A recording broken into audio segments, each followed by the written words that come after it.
저런 베트남에 항공기 엔진 공장 세운 게 우리나라의 현실입니다. 내부 유출이 아니면 대한민국 정도 되는 사이즈 국가의 군기술 및 기밀 정보가 유출된다는 것은 있을 수 없다고 봅니다. 이 사안은 매우 심각하게 보고 국가적 차원에서 제대로 처리해야 후환이 없을 겁니다. 안녕하세요. 가면 갈수록 점점 더 충격적인 민낯을 드러내고 있는 베트남이 또한 번 한국인들에게 큰 충격을 안겼습니다.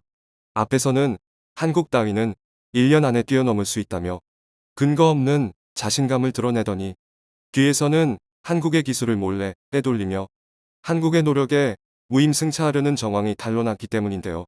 이렇게라도 해서 이겨보겠다는 베트남의 분노를 넘어 연민의 감정까지 들 정도입니다. 이처럼 두 얼굴을 가진 베트남이 최근 미국에까지 그 실체를 드러냈습니다. 호의를 베풀면 베풀수록 오히려 받고 올라서려는 베트남의 실체에 미국은 두 손 두 발 다 들었다며 베트남 손절을 선언했는데요. 그런데 베트남이 자신들이 큰 실수를 했다는 것을 알아차리기까지 그리 오래 걸리지 않았습니다. 최근 전 세계를 주도하는 두 강대국이 바로 한국과 미국인 것을 모르고 두 나라의 큰 실수를 범했기 때문인데요. 오늘 이슈거리에서는 한국 덕분에 이제 좀 살만해진 베트남이 한국과 미국에 도발했다가 처참하게 응징당한 초유의 사태에 대해 알아보겠습니다. 최근 한국의 한 방산기술업체가 기술을 도둑맞았다는 뉴스가 보도돼 한국 방산업계가 큰 충격에 빠졌습니다. 이 기술은 현재 우리 국군에서 운용 중인 무인 경계경비 시스템의 원천 기술이라는 점에서 더욱 파장이 커지고 있는데요. 이 기술을 일반입한 나라는 바로 베트남입니다. 보도에 따르면 지난 2018년 3월 80GB에 해당되는 무인경계 로봇 기술이 베트남 방산종국 산하 무기연구소로 밀반출됐다고 전해졌는데요. 이 기술은 현재 우리 군에서 운용 중민 군사전략 물자로 대한민국 해안선 1300km 구간에 걸쳐 248기가 설치되어 있습니다. 그런데 문제는 불법적인 방법으로 한국의 중요 군사기술을 손에 넣은 곳이 다름 아닌 베트남 국방부 산하 방산총국이라는 점입니다. 즉, 베트남의 정부기관이 한국의 군사기술을 훔쳤다는 얘기인데요.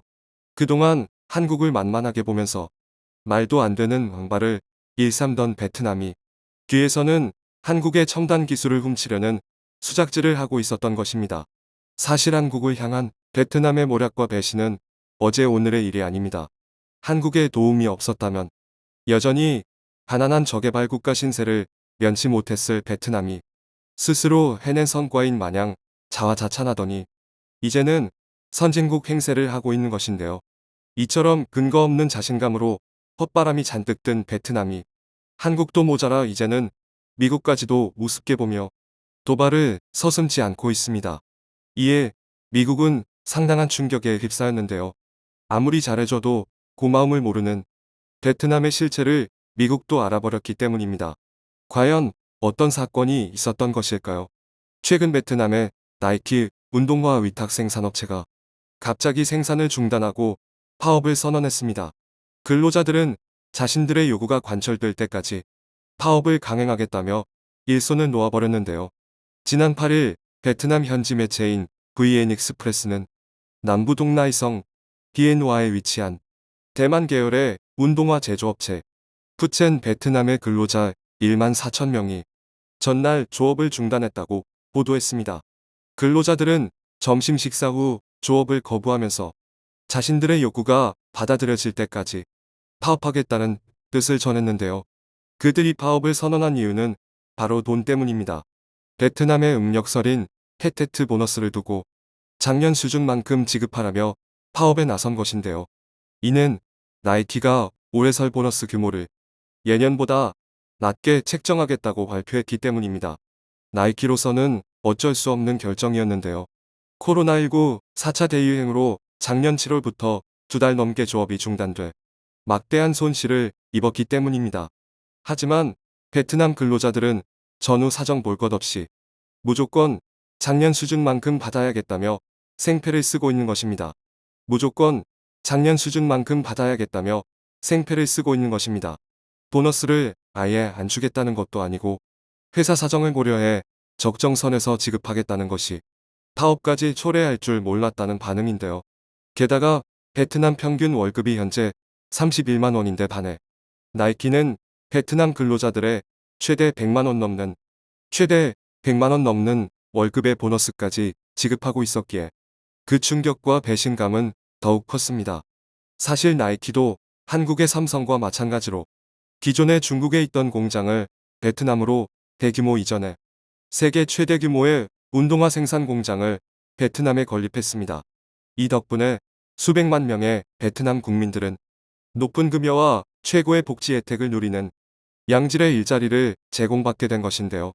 그럼에도 불구하고 호의가 계속되면 권리인 줄 안다는 말을 몸소 보여주려는 베트남인들은 자신들의 입장을 굽히지 않고 있습니다.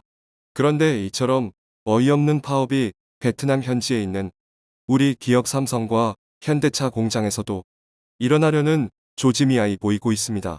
한국의 기업들 역시 여타의 해외 기업들에 비해 최고의 급여 조건과 근무 환경을 제공해왔기에 충격이 상당할 수밖에 없는데요. 베트남 근로자들의 파업은 곧바로 기업에 엄청난 피해로 돌아오기 때문에 촉각을 곤두세울 수밖에 없는 것이죠.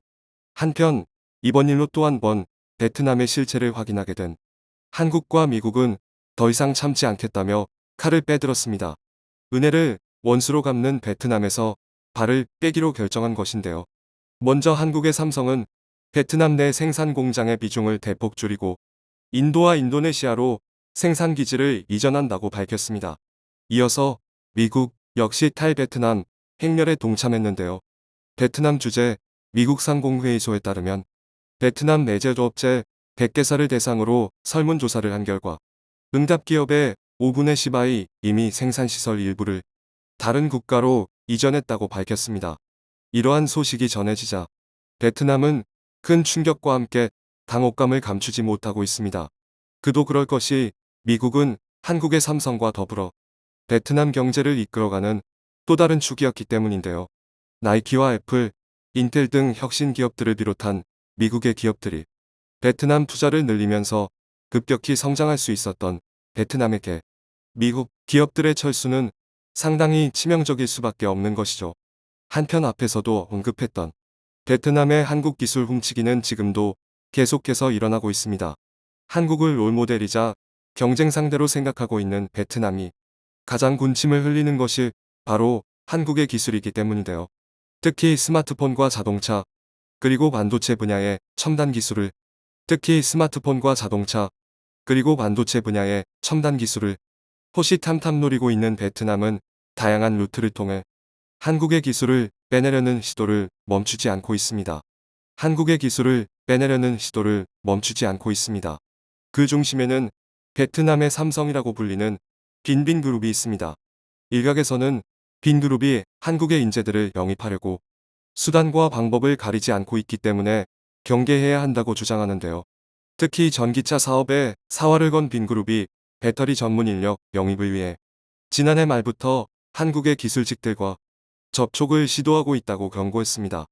한 배터리 업체 관계자는 빈그룹이 개인 이메일을 통해서도 이직을 권유하고 있으며 게다가 중국이나 유럽보다 훨씬 높은 수준의 처우를 내걸었다고 말했습니다. 문제는 이처럼 파격적인 조건을 내걸면서 자신들이 빈그룹임은 밝히지 않은 채 베트남 전기차 배터리 업체로만 설명하고 있다는 것입니다. 이를 두고 업계에서는 우려를 나타냈습니다.